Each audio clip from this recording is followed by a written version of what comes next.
think at the end of the day, whatever you're doing passion-wise, you have to love it to the highest degree to persevere, because a career isn't promised to anyone. So if you do manage to be in that position, that's just a blessing on top of you doing it for yourself.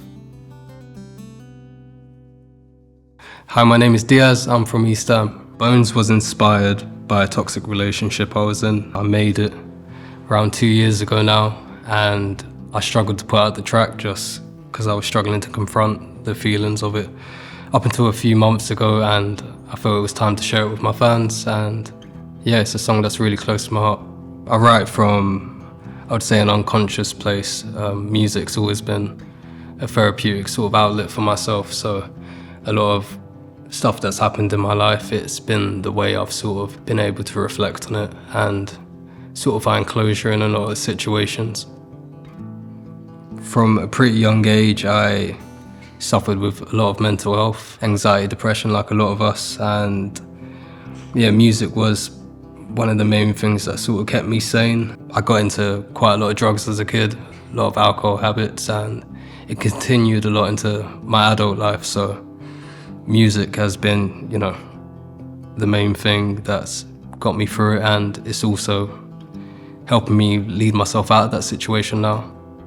I started off as a kid listening to 90s grunge, so Alice in Chains, Pearl Jam, Nirvana, and then it shortly after went into classical music, so Beethoven, Chopin, Mozart, and I studied at Guildhall Junior for a bit, so that got me into jazz quite heavily, so like Pat Metheny, Wes Montgomery.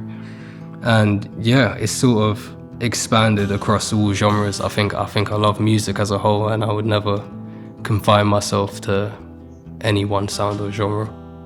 I think if it wasn't for the fact that, my music could potentially help people out of dark situations, I don't think I would have put myself in a front situation, but I feel it's a mutually beneficial experience, so that's definitely the reason why I continue with it. I grew up without, making everything deep, but I grew up without my dad. My mum also grew up without a lot of her family, so culture has never been a massive thing. We've always sort of thrived off of figuring out who we are without, having to rely on any of that stuff. So I've never really had a downside with it, but I would say London's been a massive influence, but in regards to like nationalities, that's never been something that I've resonated with. So I'm very much a lone wolf when it comes to creating, just again, because it's like therapy to myself. I struggle to have people in the room whilst I'm creating, but there's definitely a few people at the moment, like Miles Smith is a great friend at the moment, and someone who I feel is, our music aligns quite well with each other. Yeah, but apart from that, I would say I'm pretty introverted with the whole musical experience. Because I spent my whole experience learning music as self-taught, it definitely tied up a lot of loose ends, allowed me to work with other musicians. And in the end, I did drop out because just socially it wasn't for me. Music, as I've said, is a very personal experience, but it was useful for me to be around other musicians and learn other perspectives apart from my own. I feel most comfortable with my partner and my dogs currently, for sure. I have a massive passion for animals. I feel it is like a big grounding point for me. I get a lot of disassociation, so I tend to rely on my dogs when I get in that sort of space. I feel we're getting into a space now where it's no longer shut off. I think maybe, back in the day, maybe men's mental health wasn't mentioned enough, but I feel, music is now in a creative space where everyone can be as open as they need to be, and I feel it's being communicated the way it should be, and hopefully I can lead in that direction as well.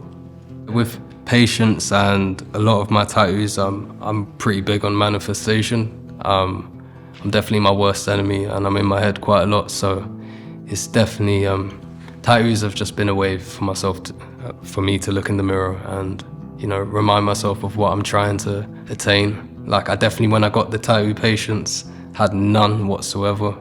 But again, it was my effort of, leading my life in the right direction, and my mom and family definitely thought it was a bit too far. But for me it's worked. I'm planning to drop a lot of different projects of different genres, but I guess externally from that, definitely want to help younger artists out. I'm a producer as well as an artist. So hopefully be in a position one day to guide younger artists in the right direction in the industry. I believe if you don't have the right team behind you or the right guidance, you know, your passion for what you love can be tainted. And so it's essential to have the right people with you. And I guess externally, leading back to the animals, one of my dreams is definitely to move to a farm and have like a dog rescue one day. So yeah, it's pretty A to B. Those are like my two goals, really.